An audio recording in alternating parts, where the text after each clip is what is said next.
coup, ça fait à peu près une semaine là maintenant qu'on est arrivé en Australie, plus précisément à Melbourne. Donc on s'est occupé un petit peu de plein de paperasses administratives. Du coup, on va faire un petit débrief et faire le point sur qu'est-ce qu'on a eu le temps de faire là maintenant en une semaine, qu'est-ce qu'il nous reste à faire. On avait une to-do list assez chargée, du coup on est arrivé le 31 décembre. On a fêté le nouvel an ici du coup directement à Melbourne. Le lendemain, on pensait que tout allait être fermé vu que c'était du coup un férié, mais contre toute attente en fait tout était ouvert, les centres commerciaux, les magasins, les accommodités, etc. C'était quand même bien pratique du coup pour notre premier jour vraiment complet pour découvrir la ville et pouvoir se balader. On a pris une semaine de Airbnb, donc on a pu faire nos premières courses le 1er janvier, donc c'était assez sympa. On a pu regarder un peu ce qui existait ici comme supermarché. On a vu qu'il y avait un Aldi qui existait ici, donc certainement qu'on fera nos courses plus tard dans ce type de magasin plutôt pour que ce soit un peu moins cher.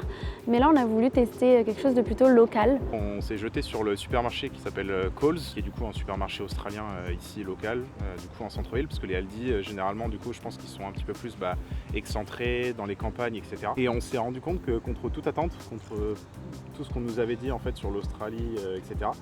qu'en fait nous personnellement ça nous a pas paru si cher que ça par rapport à Paris, parce que du coup on a habité à Paris avant en France. C'était très correct, puis même on a pu aussi comparer à titre indicatif avec le Canada, parce qu'on a vécu aussi 2 ans en PVT Canada à Montréal. Une semaine de courses, ça nous a coûté, en fait on a fait 2 fois des courses du coup sur la semaine. Il y a eu une première séquence où on a fait des courses, on en a eu à peu près pour 80 €. Donc c'est des courses qui nous ont tenu à peu près 4 jours. Et on a refait un petit supplément de courses qui nous a coûté quelque chose comme 30 € je pense. Donc un total on va dire de 110 € pour vraiment une semaine de courses avec de la viande vraiment à chaque repas. C'est plutôt plus que correct. Oui, sachant aussi qu'on s'est quand même fait pas mal plaisir pour les premières courses là, des 80 €. On a voulu tester un peu des nouvelles choses et il manquait de l'huile et ces premiers éléments qui sont souvent quand même indispensables pour cuisiner. Donc forcément quand tu achètes ce type de choses, la facture revient un peu plus cher. Ensuite du coup le deuxième jour, on l'a consacré à passer une formation. Donc quand on arrive en PVT ici en Australie, il y a plusieurs formations qui sont recommandées de passer dépendamment de là où on souhaite travailler. Par exemple dans le bâtiment, c'était la White Card qu'il fallait obtenir. Nous, on pense surtout qu'on va travailler certainement dans des jobs où on va devoir servir de l'alcool. Et c'est la RSA qui était nécessaire. Donc c'est la Responsible Service of Alcohol. On avait géré ça déjà depuis la France, donc on avait réservé ce jour de formation-là en ligne. Ça nous a coûté quelque chose comme 22 € par personne, donc c'est pas excessivement cher. On a commencé la formation à 9 h, on l'a terminée vers 14 h. Ça n'a pas duré très longtemps, normalement c'était censé durer toute la journée. Jusqu'à 16 h, 17 h, mais on n'était pas très nombreux ce jour-là, donc ça a été plus rapide. La formation, du coup, elle consiste à apprendre comment servir de l'alcool de manière responsable, comment gérer les situations un peu compliquées dans un bar lorsqu'on est serveur, donc il y a une bagarre ou ce genre de choses, et surtout les lois au niveau de l'alcool ici en Australie de manière générale. Donc nous, on a décidé de la passer en ligne. On avait la possibilité aussi de la passer en présentiel. Pour pouvoir passer du coup cette formation, il nous fallait un numéro USI. Donc c'est un identifiant qui nous permet de passer ce type de formation. Honnêtement, ça n'a pas été très compliqué de l'obtenir, juste que nous, malheureusement, Théo n'avait pas mentionné son middle name dans sa demande de PVT. Mais on les a eu au téléphone et ça s'est réglé en moins de 24 heures. L'organisme par lequel on est passé, c'est Short Courses Australia. Une chose à noter aussi par rapport au USI, c'est pas une demande qu'on peut faire au préalable du coup depuis la France. Il faut attendre d'avoir activé son PVT, donc d'être passé à la douane pour pouvoir faire cette demande-là une fois sur place.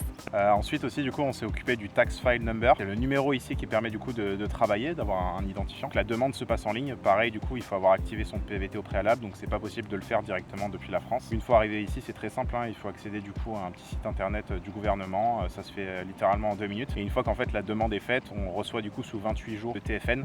Il est possible aussi de le faire directement par téléphone pour justement le recevoir plus rapidement dans le cas où on a rapidement trouvé un job ou même on arrive directement sur place en ayant déjà trouvé un job. Du coup, pour checker toute cette to-do list, on s'était donné une semaine. Donc on avait réservé un premier Airbnb d'une durée de 1 semaine. Au final, cette semaine, elle est passée quand même assez vite. Donc, du coup, ensuite pour la banque, on est passé par la banque Commonwealth. On a pu au préalable en fait créer directement le compte depuis la France. Donc il y a un petit formulaire qui se remplit hyper rapidement pour qu'ils aient déjà au préalable nos informations ici quand on arrive. Et il suffit juste après ensuite de se présenter au guichet avec son passeport pour ouvrir le compte avec eux. Nous du coup finalement on a préféré faire un compte joint pour nous deux. On avait le choix du coup entre différentes banques qui sont pas mal, qui sont ici très connues. Westpac, NAB aussi, qui sont des banques assez assez intéressante parce qu'il n'y a pas forcément de frais. Et nous, du coup, on a choisi Commonwealth parce que déjà, dans un premier temps, il n'y a pas de frais non plus sur celle-ci. Et surtout parce que c'est une très grosse banque, donc beaucoup de guichets, etc.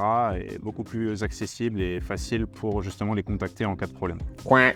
Et du coup sur place, quand on a ouvert le compte, j'ai aussi eu un petit souci avec mon middle name du coup sur mon passeport qui était lié à mon visa. Ça a traîné un peu, ça a pris à peu près 2 heures. Mais en réalité, je pense que quand on n'a pas de soucis comme nous, je pense qu'en 30 minutes, c'est réglé. Ensuite, par rapport à nos numéros de téléphone, on a décidé de garder nos forfaits téléphoniques français. Donc on est chez Free tous les deux, qui nous permet d'avoir 35 gigas d'internet un peu partout. Mais on a quand même pris un seul numéro de téléphone australien pour nous deux, donc que l'on partage. Il y avait différentes possibilités qui s'offraient à nous. Nous, on a décidé d'aller vers Telstra parce qu'il y a une meilleure couverture du coup réseau partout en Australie, ce qui est quand même assez important pour nous parce qu'on va aller dans l'outback australien à un moment donné. Il y a des zones qui sont pas très bien couvertes. L'offre qui est proposée, du coup, c'est 39 $ par mois. Les 4 premiers mois, on a plus de data, on est sur du 45 gigas et après les 4 mois, on passe à 15. Nous, en combinant avec les 35 qu'on a avec Free, ça reste quand même large, très large pour nous. Concernant les concurrents, donc il y a Optus et Vodafone. Alors certes, ils sont beaucoup moins chers que Telstra, mais on les a pas choisis parce qu'ils ont une moins bonne couverture réseau justement dans le pays.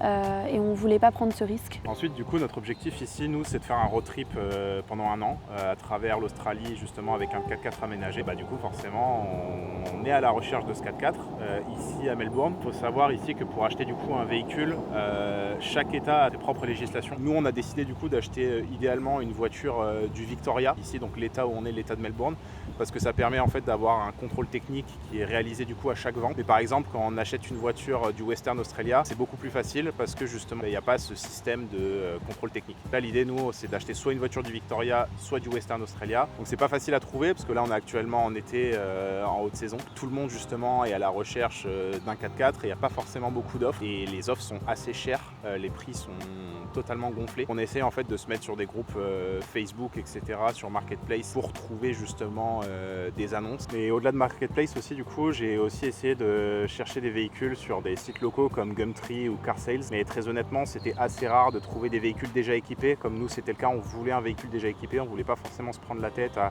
acheter la tente de toit, acheter les tiroirs, le frigo, etc. Du coup, pas facile de trouver sur ces plateformes-là. Et là, malgré tout, les meilleures pistes, ça reste sur Facebook Marketplace. On voulait justement 3 modèles bien précis dans nos recherches. On voulait du coup soit le Toyota Land Cruiser, soit le Nissan Patrol, ou alors le Mitsubishi Pajero. Donc vraiment les 3 modèles phares ici, connus justement pour leur fiabilité, etc. Ici, les véhicules du coup sont hyper bornés pour le coup.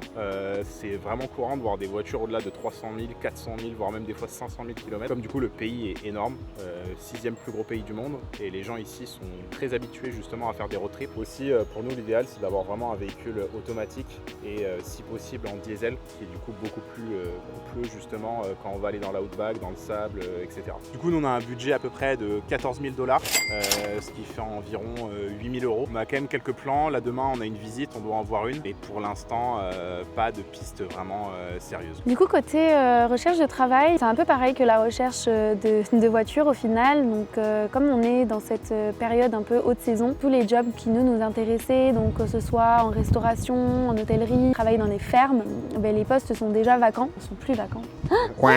Les postes du coup sont déjà tous pris. Ils débutaient tous là début janvier. On baisse pas les bras, on a quand même écrit sur pas mal de groupes sur Facebook, ça marche pas mal comme ça ici. On s'est également inscrit sur quelques sites de recherche qui sont recommandés. Donc pour la recherche de travail, je suis aussi passée par certains sites, donc comme Seek, Gumtree ou Backpacker Job Board. Et pareil, il y a quelques annonces, mais vraiment pas beaucoup. Il faut faire très attention sur les groupes Facebook parce qu'on reçoit beaucoup de messages et de mails scam, comme on partage du coup nos coordonnées sur les messages que l'on poste. Initialement, notre objectif c'était de rester 1 semaine à Melbourne et puis de commencer à rechercher du travail en Tasmanie. On voulait du coup aller passer un petit mois là-bas dès qu'on allait arriver. Donc on a commencé à rechercher surtout du travail là-bas, mais on s'est rendu compte là il y a quelques jours qu'en fait le seul moyen pour se rendre du coup en Tasmanie c'est le ferry, puisque la Tasmanie est une petite île juste en face de Melbourne. Et c'est sûr que si on compte y aller en voiture voiture, donc il faut réserver bien à l'avance. Nous, on pensait qu'on allait pouvoir le faire en rapide, comme pour prendre un billet de train ou autre, mais en fait, non, les places sont prises quand même 4 mois à l'avance. On est en train de revoir un peu nos plans. Il se peut donc qu'on aille en Tasmanie plutôt en piéton, puis qu'on aille du coup chercher une voiture là-bas et revenir ici à Melbourne un peu plus tard en voiture, ou bien du coup de changer nos plans et d'aller un peu plus vers le nord de l'Australie et puis finir par la Tasmanie. C'est un an d'aventure. Qui est finalement le mindset à avoir quand on part comme ça en backpacker. Donc les plans peuvent changer du jour au lendemain et il faut être assez flexible. Ensuite, du coup, pour le Airbnb, on a pris un logement entier du coup dans le quartier de South Bank, qui est du coup dans le sud de Melbourne. Au final, pour environ une semaine, ça nous a coûté quelque chose comme 660 €, je pense. C'est assez cher peut-être comparé à une auberge. Après, on a fait le choix justement pour notre première semaine d'être assez confortable, d'avoir un logement qui était sympa, avec une belle vue, etc. Là, au final, on arrive du coup au bout d'une semaine. Et là, du coup, on a eu besoin de reprendre un nouveau Airbnb. Et du coup, cette fois-ci, on a choisi le quartier de CBD, qui est le quartier vraiment central de Melbourne, pour avoir ces 4 jours justement supplémentaires pour soit rechercher la voiture ou alors au moins à minima rechercher du travail. Et là du coup pour le second, pour 4 jours, on a payé environ 150 €, donc on a pris un truc un petit peu moins qualitatif pour le coup. Après avoir eu notre première aventure quand même des PVT au Canada, on s'est vraiment rendu compte que le premier logement c'était quelque chose de super important, en tout cas pour nous. C'est les premiers jours, on arrive dans le pays pour la première fois de notre vie, donc c'est vraiment la première impression. Donc c'est pour cette raison qu'on a fait effectivement ce choix au départ de prendre un Airbnb plus qualitatif comme le disait Théo. Là on a eu le temps quand même de faire le tour et de se faire une petite opinion sur les Australiens, sur Melbourne, sur l'Australie. Il se peut même qu'on prenne au final aussi une auberge de jeunesse par la suite si jamais ces 4 jours ne sont pas suffisants pour checker toute la petite checklist. On s'est rendu compte aussi qu'ici à Melbourne, la ville est vraiment cosmopolite. On ne sait pas si c'est vraiment le reste aussi avec les grandes villes australiennes, mais il y a énormément d'Indiens, énormément de gens venus d'Asie, ce qui est justement logique parce qu'on est juste à côté. Mais il y a vraiment une grosse diversité culturelle, c'est assez cool. Ensuite, pour la ville de Melbourne, honnêtement, on est quand même agréablement surpris. C'est une ville qui est super cool, super dynamique. Préalable, on avait tendance à beaucoup la comparer à Montréal. Moi, c'est vrai que là maintenant, avec du recul, c'est quand même assez différent. Là où moi, je reste quand même dans mon idée initiale qui est de dire que ça ressemble pas mal à Montréal. Là où je sens qu'on est vraiment de l'autre côté de la planète, c'est, je dirais, les oiseaux qui sont très différents. C'est pas les mêmes qu'on va rencontrer. Mais c'est vrai! C'est vraiment pas les mêmes que ceux qu'on voit en Europe ou bien ceux qu'on croisait au Canada. Là, ils sont tout colorés, tout beaux, tout différents, voilà quoi. Ça reste quand même qu'au bout d'une semaine, on s'est toujours pas remis du décalage horaire. On se couche encore vers 2-3 heures du matin, on se réveille à midi. Et voilà. C'est tout pour nous et pour notre première semaine notre première semaine à Melbourne, ici en Australie. À bientôt les copains.